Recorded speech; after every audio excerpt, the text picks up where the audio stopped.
हरे कृष्णा कृष्णा कृष्णा हरे हरे हरे राम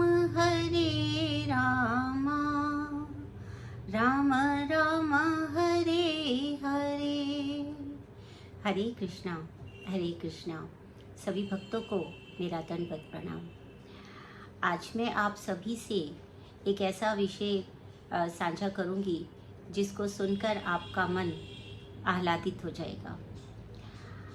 आज शरद पूर्णिमा का दिन है और शरद पूर्णिमा पे हम सब जानते हैं कि चंद्र पूर्ण होता है और चंद्रमा के लिए भी कहा जाता है कि वो षोडश कला पूर्ण होता है, अर्थात 16 कलाओं वाला चंद्रमा पूर्ण रूप से आकाश में उदय होता है। तो शरद ऋतु का ये सबसे सुंदर जो है वो विषय होता है कि नीले आकाश पर, एकदम स्वच्छ आकाश पर, जो वर्षा ऋतु के कारण आकाश थोड़ा बादलों से ढका हुआ था, आच्छन्न था, वो अब एकदम स्वच्छ हो जाता है और दिन में थोड़ा सा उष्णता होती है, पर रात में ये जो षोडश कला युक्त पूर्ण चंद्रमा है, ये सभी को बहुत ही प्रसन्नता प्रदान करने वाला, शीतलता प्रदान करने वाला, ऊर्जा प्रदान करने वाला होता है। तो मैं आज आपको बताऊंगी कि शरद पूर्णिमा किस किस लिए विशेष है। एक तो इसमें 16 कला युक्त पूर्ण चंद्रमा उदय होता है और हमारे भगवान श्री कृष्ण जो सौंदर्य की परिसीमा है, अर्थात उनसे अधिक सुंदर, उनसे अधिक आकर्षक कोई हो ही नहीं सकता। तो वो जो पूर्ण चंद्रमा की 16 कलाएं हैं, उसी रूप से हमारे भगवान कृष्ण भी षोडश कला युक्त जो हैं वो क्या है, पूर्ण अवतार है।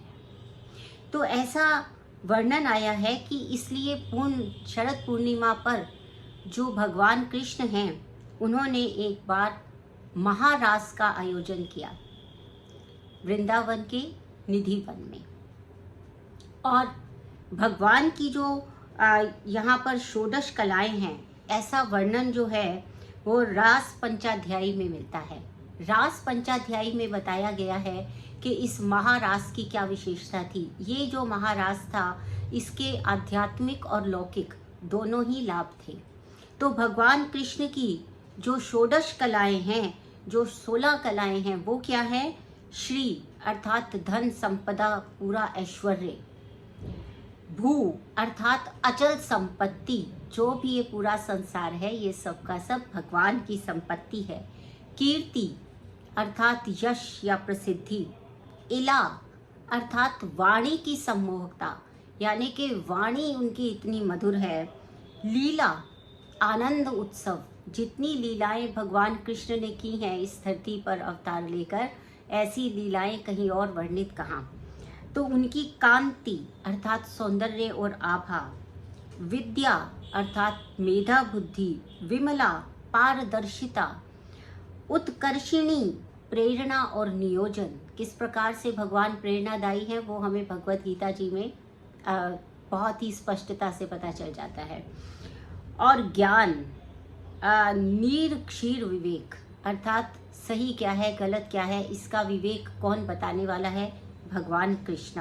क्रिया अर्थात कर्म, कर्मण्यता, क्या कर्म कैसे किया जाना चाहिए, ये सब भी भगवान कृष्ण बताते हैं। ये उनकी एक कला है।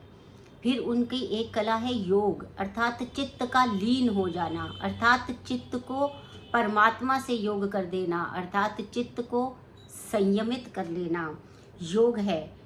प्रहवी अर्थात अत्यंत विनयकारक, अत्यंत विनम्रता।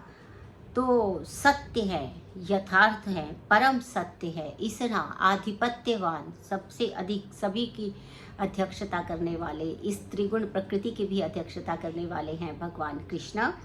और अनुग्रह, यह उनकी 16 कलाएं हैं और इन्हीं 16 कलाओं के सम्मोहन में ये संपूर्ण ब्रह्मांड जो है वो मोहित होकर घूम रहा है।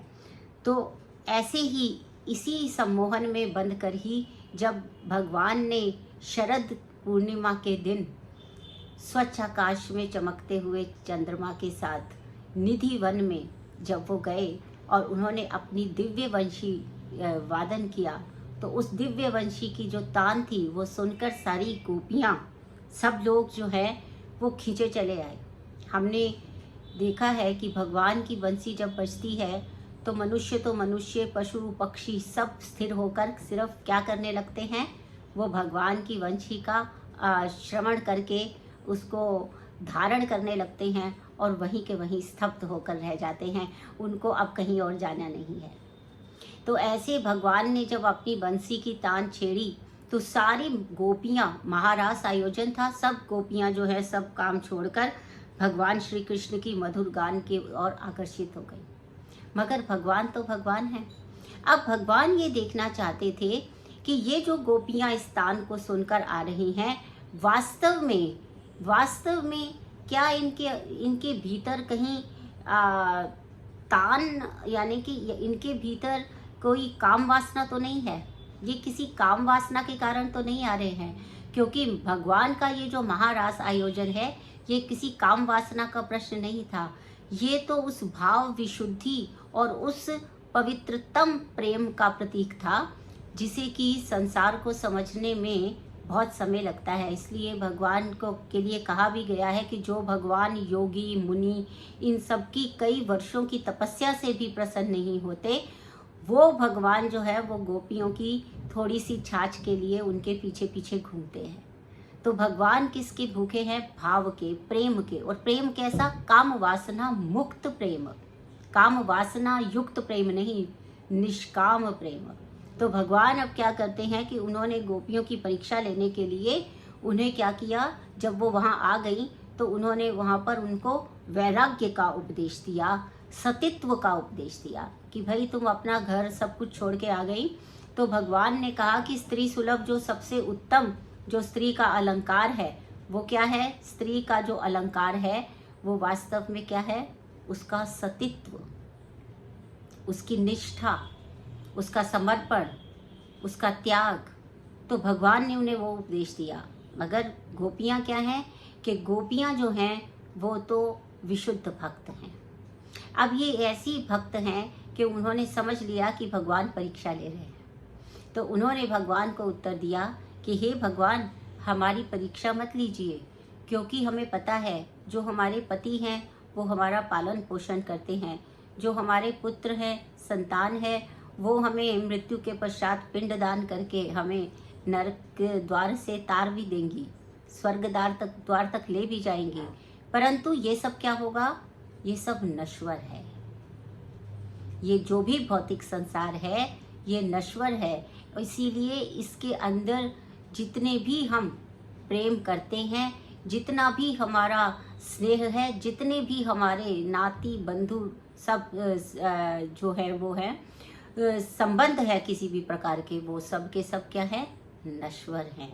लेकिन भगवान, हम तो आपके पास आए हैं क्योंकि आप जन्म जन्मांतरों तक हमारे पालन करता जन्मदायी बीज है। आप पालना करते हैं, आप प्रेम करते हैं, आप संरक्षण करते हैं, तो आप सभी विपदाओं से बचाने वाले हैं। तो हे कृष्ण, हम आपके पास इसलिए आए हैं क्योंकि यह प्रेम, यह भक्ति और यह स्नेह बंधन जो है वो नश्वर नहीं है, शाश्वत है, असीम है, अनंत है आपकी तरह। तब भगवान ने उनके महाभाव को समझ लिया और फिर प्रत्येक गोपी के साथ में वो रास किया।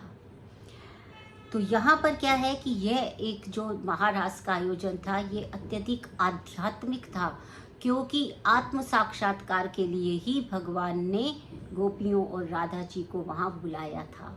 कि आत्म साक्षात्कार हो जाता है तो मनुष्य को पता चल जाता है कि वो शरीर ना हो के एक आत्मा है, और आत्मा के स्वरूप में वो भगवान का ही एक अंश है, और अंश का अंशी के साथ चले जाना ये बहुत ही स्वाभाविक बात है।